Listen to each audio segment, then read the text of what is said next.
بسم اللہ الرحمن الرحیم۔ السلام علیکم۔ صبح بخیر زندگی۔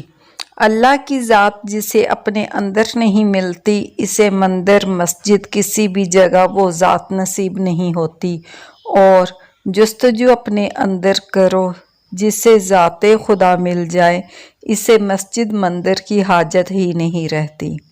حقیقت تو یہ ہے کہ ضرورت کامل مرشد کی نہیں بلکہ کامل مرید کی ہوتی ہے، جس کی جتنی طلب ہو اسے اتنا ہی ملتا ہے۔ اس لیے رسول اللہ صلی اللہ علیہ وسلم کے صحابہ الگ الگ درجہ رکھتے ہیں۔ ان سب کے مرشد ایک ہی تھے، لیکن سب کو فیض اپنی اپنی کیفیت کے مطابق ملا۔ ایک شخص رسول اللہ صلی اللہ علیہ وسلم کو ظاہری طور پر دیکھنے کے باوجود بھی ابو جہل کہلاتا ہے، اور کوئی ان سے ظاہری ملاقات کے بغیر ہی اویس کرنی ہو جاتا ہے۔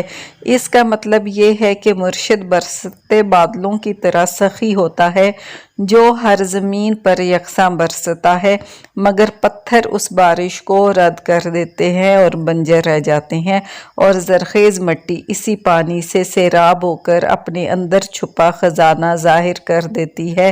اے اللہ ہمارے سینوں کو کشادہ کر دے۔